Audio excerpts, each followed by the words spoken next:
Hello, everybody. Welcome to the big show. What's up? Happy Friday. It is August 31st. You're watching Live with Lee and Hayley. Thanks so much for joining us today. We are so pumped. Tomorrow is UK's first football game of the season, and we're wrapping up Tailgate Week here on Live with Lee and Hayley. You know, you look at the Central Michigan Chippewa schedule, they have beat some big conference teams in the past. You know, Did you also know they are a college? Because most of us have all been like, who are they playing? Who is? Well, no, I know, Central but I mean, Michigan? they've beat the Northwesterns, Indianas, a lot of Big Ten schools, but you know, so it's dangerous. Yeah. Is what I'm saying. You just don't. We all assume, well, we'll go ahead and get that W. Well, usually most first games of the season, you assume, oh, we're going to win it, because usually it's an easier, type matchup. If it goes in your favor, it should be. That's the way you build the schedule to make sure that you can get some growth. Yeah. Without too much punishment. So we'll see. I'm excited. I still cannot believe it. Seems like, I don't know. I feel like we need like one more month of summer. I can't believe football's already here. Yeah, I miss it. But I'm already. excited. I like it. It's going to be good. I know everybody has great tailgating plans this weekend. So hopefully you'll incorporate some of the great tips we've given you this week. Who all have we had on? We had the RV set up for them at the beginning of the week. Yes. We had our friends from Don Franklin here showing you some of their new awesome vehicles, Trucks. including one that the tailgate comes down and then it has like a step. Like a that transformer. Also, it was really cool. Awesome. Yeah. Today we're going to be featuring Raising Cane's, of course, they have been our amazing sponsor for this whole tailgate week. And we actually went over to their location on Harrodsburg Road this week. And we got... Maker's Mark was here yesterday. Maker's Mark was and here. they left a mark on me. They did, yes, yes. He really wanted to sample Maker's Mark, and he did. Then we had All Sports here. They had all that great gear for men and women. I went and bought those shoes. Yes, you did. Have you worn them yet? No. You're going to christen them for tomorrow for the game? I don't know about tomorrow. Oh. I may wait for an SEC opponent before I do that. Right, you don't want to scuff them up. I don't want to scuff them up for Central Michigan. You're a man. That was cruel and facetious. I don't know. Why do I put up with that, Jill? Oh, come on, man. Come on. Anyway, what's going on with you? Any other big plans besides watching the game this weekend? Maybe play golf. Maybe play golf. That sounds good. What about you? I'm going to go to the lake. Oh. I'll be watching some football, but also... On the lake? At a lake house, yes. We may jump in off the lake for a little bit. Okay. I also am hoping I don't need to go to the doctor. Yeah, okay, there we go. With a jellyfish sting? Yes, so I shared with you guys earlier this week that when I was on vacation last week, I got stung by jellyfish 3 times on my family vacation. And she has a place on her leg. She made me suck the poison out on our trip today, which I realized soon, about 10, 15 minutes after, this is a trick. Yeah. There's no poison in there. You're a weirdo. Yeah, I filmed it and everything. No, so one of my, and I do want to show everybody, but it's on the bottom of my leg and I'm wearing a dress, so I can't show you. One of my stings on the front of my leg, it has gotten really bad again. You my jacket? Well, no. What? But I don't want to put my leg up on this desk. That is indecent. Anyway, so I had the sting. It turned red, yada, yada, yada. I've treated it and everything's been fine. It looks like a road rash. It does, but it's not. Well, it turns out, because I called my dad, like, what am I supposed to do? And so I got to put some ointment and stuff on there. But he said, yeah, I was looking up and it says, like, symptoms can come back in 2 to 3 weeks. So I have this huge, you know what? I'm just going to do it. This is from like a week ago. Can you see this red ridiculousness? This is what's in the Atlantic. It is. Like, it looks like a Waiting serious. for you. I don't even know. Well, I hope nobody screenshots this right now. Well, I was Look waiting for at them me. to get a close I've up and got they my took too long. jacket So off I'm like, and the time has passed. Sorry, everyone. Anyway, so I've got to put some stuff on there. But my dad said, yeah, if it doesn't get better, I'm going to have to go to the doctor. If you know anything about jellyfish stings, holla at your girl. Because everybody knows. They watch Friends and you pee on it. That's not true, actually. It tends to make them worse. White distilled vinegar, in my experience, is the best. Put it right on there first thing. Kills the little toxins that are going in there. It was Joey and Chandler that had to pee on Monica. I think. Yeah. Yes, it was. And one of them got stage fright. Yeah. Was it Joey Tribbiani got stage fright? Did he get stage fright and then Chandler went? You remember that, Jill? Or did Chandler get the stage fright? Maybe it could have been Chandler. It was Seems more likely it was. a good I think show. it was Chandler. So yeah, I'm hoping I don't spend this weekend having to go to the doctor. Anyway, that's weird. I've never had a jellyfish sting that lasted that long. All right, you ready to do some hot topics here? Let's do it. Okay, roll this thing. Fire! By the way, we've been talking about what we're doing with our tailgating package. I guess. I'm not sure what's happened to if you want to be the most popular person in the parking lot, what they're offering right now a tailgate of chicken, which means that is a how many? It's a $200 value. $200 value. Yes, so right now send us your name, number, and address to the Live with Lee and Hayley Facebook page or email us at lwlh@lex18.com and let us know how much you love Cane's. We'll announce the winner in just a few minutes. So good luck. This could be great for whatever tailgate that you are hosting or going to this weekend. And thanks again to Raising Cane's for hosting, or sponsoring, I should say, Tailgating Week here on the show. Now, I got a chuckle out of this when I saw it yesterday, because you talk about attention getting. The Manchester Enterprise posted this picture to their website. It's a tent set up for this weekend's Manchester Music Festival, which begins this weekend. Welcome, MMFers. MMFers. The abbreviation on the tent is causing a stir, obviously, which is what they wanted. The Manchester Enterprise told us the organizers wanted the festival to stand out from any others, including the way it was marketed. I think this is genius. Manchester Music Festival. And yeah, people have been upset. And they call them MFers. Yeah, and saying, oh, I'm upset, this is offensive. Are you going to get mad at Lee for saying shoot? Because it kind of sounds like the other word? No. Why bring my name into it? Okay, are you going to get mad at Jill for saying shoot? Well, she'll say worse than that. Yeah. Horrible language. No, so the people that are upset over this, you're entitled to your own opinion, but come on, you got to have a laugh.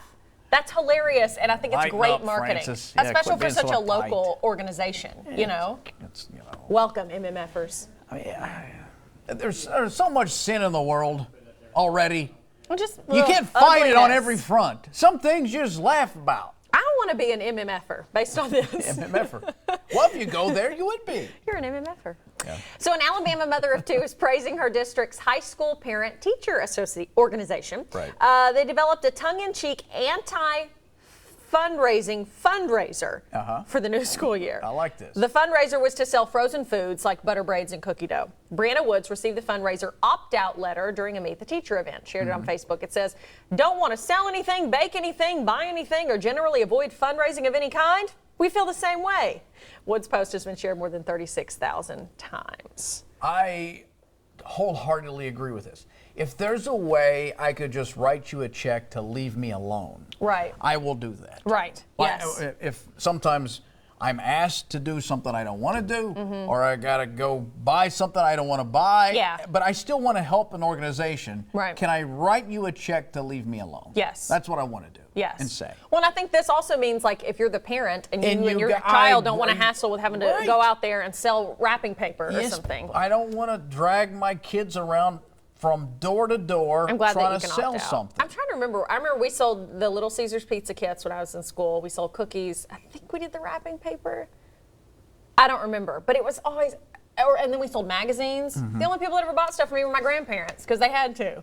I hated going around selling stuff, so I think it's good. I mean, but it's nice. A lot of us want to support these organizations. I mean, we got a big station here at LAX18. We're always buying stuff for coworkers, kids, sports teams, and stuff like that. Occasionally, there's some good things that they do sell. Yeah. The candy bars. When I was a kid, we sold. But it'd be nice too. Just give them the money. You know, we want to support your children. We sold cigarettes. Did you? And candy bars. Oh, nice. Together? At the hospital. We pushed a cart. Did you? We were candy stripers. Candy stripers. Yeah. At one time, I do believe candy stripers did sell cigarettes at hospitals. Did they really? Yes. I mean, I don't remember that, but I'm pretty sure that happened. You don't remember. You remember. I don't remember. You were there. I don't. Hey, here's an update to a story we told you about yesterday. You know, PETA wanted to erect a memorial to honor lobsters killed in last week's truck accident in Maine. Well, 7,000 pounds of live lobster that spilled onto the road, but officials with the Maine Department of Transportation denied their request.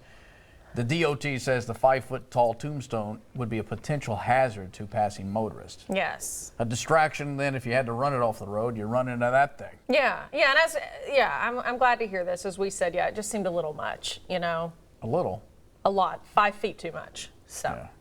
Well, the happiest place on Earth just got even happier. Visitors to the Star Wars Galaxy Edge expansion to Disneyland in California will include a cantina. It's called Oga's Cantina. The alien-themed bar is modeled after the Mos Eisley. There you go. Cantina, first seen in the original Star Wars film. Disney confirms it will sell alcoholic beverages there. It will be the only place in the park where you can purchase alcohol. Alcohol is served in sit-down restaurants. Now, wait a minute. Whoa. That's going to be at the Magic Kingdom, or that's going to be where Star Wars Galaxy's Edge is? Because they're already selling alcohol over there at the Disney Studios. Yes. Because they don't sell alcohol at the Magic Kingdom. Yeah. So I'm pretty sure. Yeah. Okay, Okay. so yeah. it'll be So the only that's- place at the park Well, to purchase alcoholic nah. beverages. Well, maybe inside the Galaxy's Edge. Right. But Which you can is buy a it at part of restaurants. Disney Studios. Right. But yeah, you can go to, as it said, any of those sit-down restaurants and buy alcohol. Yeah. Not that I know that. Do you imbibe when you're at a theme park? And do you ever go to Disneyland? Yeah, I've been to Disneyland. You have? I know you're a big Disney World guy. Yeah. Well, it's closer. Oh, If okay. Disneyland were closer, I'd go to Disneyland. I've been to Disneyland. I've never been to Disney World, really. Road trip. Lee, and actually, this Here we was go. actually a very fun game that we had. Recently, we were at dinner with friends, and we were talking about are there 5 different parks at Disney World? Oh, that's right. And you were going to explain. And because I didn't know anything about them, Lee was like, here, I'll let Hayley explain. So he'd name them, and then I would just make up what I assumed that they were. And it was actually very fun. So if Well, you want to for hear you. my take on Disney World, You what I know. think it would be like. It's not helpful. Let's in the go on a least. road trip, though. I like it. I Yeah, like let's it. do the show I from would Disney love World. to do it from Disney World. I'll go. You If foot you don't the bill. say it, it can't happen. Boss, we'd like to go to Disney World. If you're You watching, watching? text us if you still have our numbers. We're not allowed to have phones in the studio. Mine's not in here. Okay. It's actually not. Well, if you're looking for love, you might want to book a flight because love is in the air. A new study suggests 1 in 50 airplane passengers meet the love of their life on an aircraft. This is bogus. Oh, come on. The results came from interviews with 2,100 people from more than 100 countries. Over half of airplane passengers have struck up a conversation with a stranger on a plane, but they don't fall in love. This is a gimmick, a marketing ploy to try to get you to fly.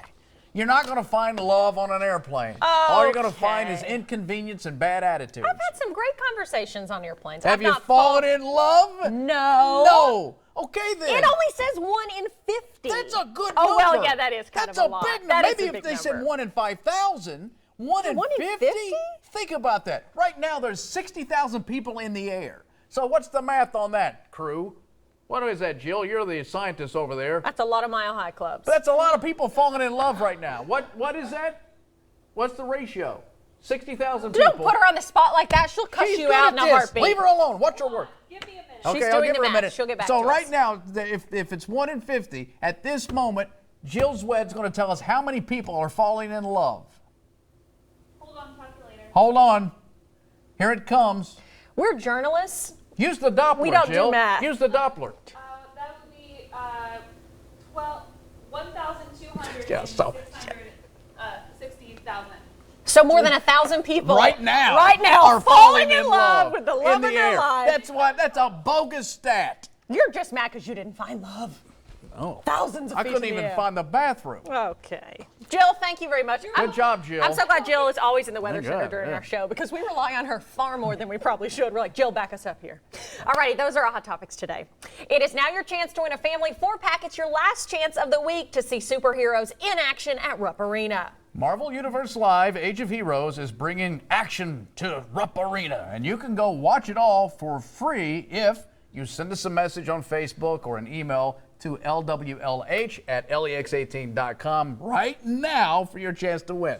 Good luck. We'll be right back in a moment as we continue